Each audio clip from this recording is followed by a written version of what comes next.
Hey guys, it's your boy aijalonwallace. Today we're going to be talking about how to source more candidates on LinkedIn. So I'm going to give you some gems, I'm going to give you some secret strategies, I'm going to give you the sauce. So don't get too excited. Look, I'm going to share my screen with you right now. We're going to jump straight into it. I have to throw the glasses on. We're going to go to my LinkedIn profile, okay? So we're going to do some hypotheticals today. It's going to be very random, so we're going to talk about some of my sourcing strategies. So I use LinkedIn Recruiter.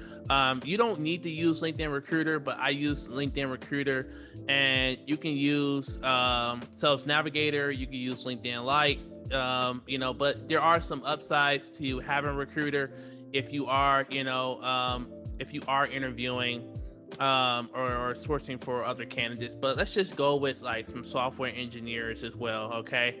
So the reason why I'm making this video is because a lot of people get stuck sometimes when they're sourcing for a lot of rare positions, okay? And sometimes they don't really know how to think outside the box when looking for certain types of candidates, all right? So that's why I want to show you guys, how to go the extra mile for some positions, okay? So, I really didn't plan this out. We just kind of go with the flow, but let's just say hypothetically, we're looking for, I have software engineer, but let's say we're looking for a software engineer, okay? And let's say, let's probably look up possibly a company. Let's say we're looking for a software engineer, but they need to be back end and they need to have a strong background in C#. Okay, so let's say hypothetically we're looking for a background in C#. Sometimes when a company gives you a job description, they may only put the job title software engineer. So you need to be able to think outside the box and ask yourself, what other titles might this person go by? So I think we said C#. So I probably would do like a C# or C# engineer or backend developer. I'll do backend engineer as well. And so, all right. And let's just say hypothetically, let's just pick a random location.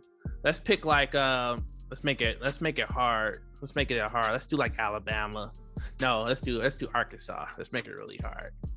Let's do it hard. I want to do it hard because I want to show you guys, strategies just in case you do get locations. So you see that now we narrowed it down to like 1,000 people. Okay, so now we're looking for software engineer C#, and we narrowed it down to we're looking for people in Arkansas. Okay, now let's say we're struggling with finding people in Arkansas, and it's like, all right, well, how do I think outside the box? One of the things I may do, I may go to Google and I may say cities 20 minutes from Arkansas. And maybe we can just do like from Little Rock or something like that. Towns near Little Rock, Arkansas. And now Google Little Rock, Arkansas. Let me see let's see what's going on. All right. And we have Little Rock. And we got a couple towns that are next door. So we got College Station, Sweet Home. All right. So I'll probably go here. Now the thing about it as well, if you don't know this, LinkedIn sometimes makes suggestions of towns that are also 20 minutes next to the city. So if you're working on a location, you always want to make sure that you're asking the hiring manager, do they actually have to live in this location, or are you flexible with people who may live 40 minutes to an hour away, as long as they have transportation? So it's always good to make sure you're thinking outside the box. So I would try to make sure, if you're looking for a role, look around Arkansas, you want to make sure you're hitting a couple locations that are nearby. And now remember, we had 1,000 search people at the top, but if you click on a couple of cities, you're going to see that number increase. All right. Now, another thing that you want to make sure you're doing when you're looking for these positions, if you're looking for someone that's mid, senior, or junior, like right now, the positions that I have, they're probably in the junior to mid range. But if I add senior to it, I probably would get a different search.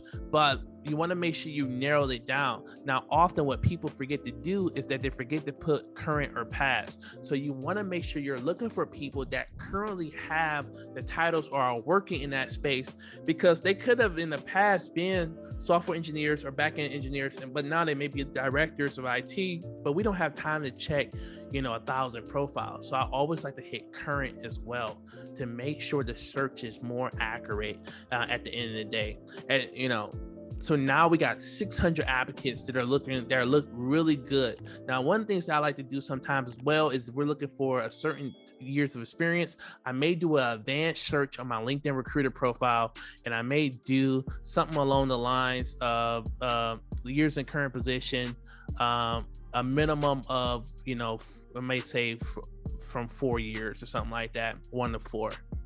And then I may go back to the search, and then so now we drop that down to 250, and now we're really getting somewhere, and we're really starting to narrow our search down to make sure we're finding the best of the best. Now, as you guys know, I use Swordfish, but I'm also going to be making a separate video about a couple software tools you need to be using, so make sure you check out that video as well. But I like to use Swordfish. So Andrew, this guy looks good. This guy looks like money. I get excited when I see like strong candidates. I'm like, man, because I know it's a 20K deal. Show me the money. Like, I get so excited. This guy looks like money. 3 years. Ooh, okay. Consistency. Look at that. Prior to that, he was at his last job for 5 years, 3 years, graduated BS in the geospatial space. Okay. Got, maybe open to job opportunities. You're looking good. You're looking like money, Andrew. You're looking like money. So I'm gonna go to Swordfish real quick. I'm gonna see if my guy's popping up. I want to see if his number pops up. I'm gonna use Swordfish, and I may use a couple other software platforms that I'm gonna use. And then boom, like, we got his email, we got his number. You're looking good, Andrew, man. You're a guaranteed hired on my list any day. And now you go from there. So this is how you really narrow it down. So let's do hypothetically, okay, let's just say we're looking for individuals for, let's choose one of his, is that Lidos? All right, Letos. And we're gonna go, I hope I'm pronouncing it right. So hypothetically, another strategy I want to teach you guys while you're watching this video as well. Hypothetically, let's just say we're looking for someone in Little Rock, Arkansas, and we're struggling to find candidates.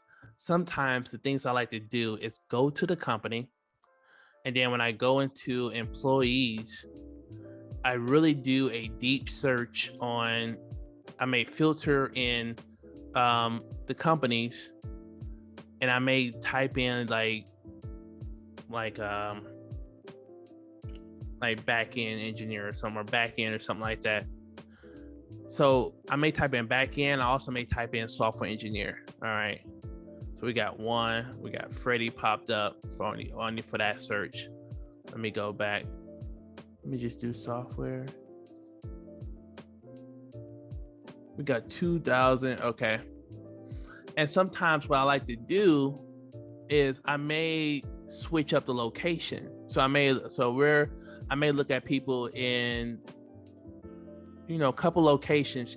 Now, the reason I'm doing this is that if you ever struggle to find candidates, you want to be able to create a list of companies that this organization likes to hire from. Okay. So you guys know I've been to 40 countries, so I pronounce everything very different, but I believe it's pronounced Lidos or Lados, but whatever. But the purpose of this video is when you're struggling to find candidates, you need to create a list of companies that the organization like to hire from. And that will strengthen your chances of finding more candidates for your jobs. It is very important that you do that. All right. This is what separates me from a lot of recruiters out there. Most recruiters just search for one title and they don't really thoroughly do a lot of sourcing. It's more stuff that I could teach you guys, but yeah, I can't give everything away. You know, I teach a course online. I teach you guys how to start your own staff and recruitment agency if you want to learn how to get, you know, a lot more stuff. But I can't give you all the sauce. But you want to build a list out to really increase your chances when you are sourcing for people on LinkedIn. So that's one strategy and one way that you could go about it as well. Okay. So also another thing that I like to do sometimes when I am, you know, I like to go to the main search bar as well. Sometimes when I'm looking for a certain type of people, I may just go up here and do software engineer. And then you are able to, you don't even have to use LinkedIn Recruiter for this. And I may type in like C#, something like that. See what pops up. And I may do people. We got 1.3, and then I may going back to that location. I think we chose Arkansas. And also never assume. Assume makes the ass out of you and me. I've always been taught this, you know, by all my managers. Never assume. Meaning when I say that, if you're looking for somebody in a location, I think we decided on Little Rock, always call people because people may be willing to move. You know, it's Arkansas. You know what I mean? Nobody's settled, you know, probably settled there, and people are always pretty willing to relocate potentially for more money, or you just never know the situation. So never assume. But this is a creative way. If you're on a budget and you don't have that many credits, well, another strategy is that you can find somebody that looks really good. We could just click on Van. We'll click on Van. If you don't have that many emails, one tool, you know, potentially you could use some software tools. When you sign up to these software tools, you can use a lot of free credits, you know, so a couple I'll be naming in other videos, but when you join some of them, they give you free credits so you can get names and numbers. And what I would probably do is I would connect, and then I would add a note, and then I would reach out to Van, and I would do like a hi Van. I noticed that you might be open to a career change. Are you free? I would love to speak with you about a software engineer position, offering, you know, make it juicy, you know, like I may throw the salary in there.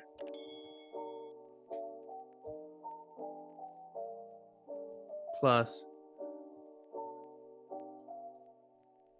10K.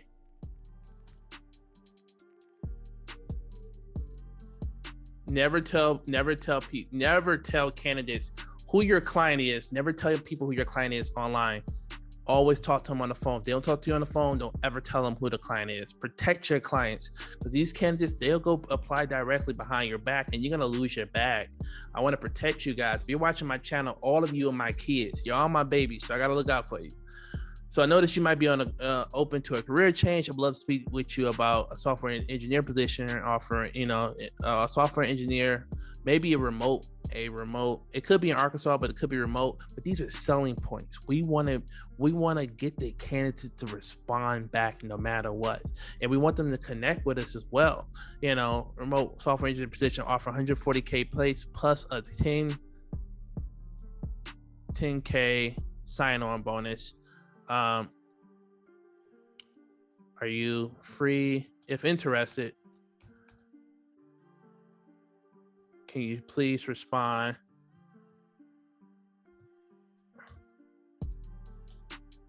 with your resume and a good time to chat today?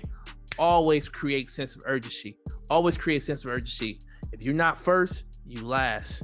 Ain't no such thing as second or third in our world. It's first come, first serve when it comes to recruitment. Sense of urgency is highly important, and you always want to create that sense of urgency. So I probably would send him an email message, see if he's going to bite. You know what I mean? And then I would try to call them, I would try to text them, I would try to email them, you know, using my platform if you run out of LinkedIn emails as well. So that's another strategy and way that you can go from there. All right, guys, I think I gave you enough gems for this video. we gotta close it out. If you like this content, let me know. Listen, hit that like button, subscribe to the channel. If you want to see more topics, if you want me to talk about more things, let me know what you want me to talk about. We're going to go from there. We're going to jump into a couple more videos for you guys. All right.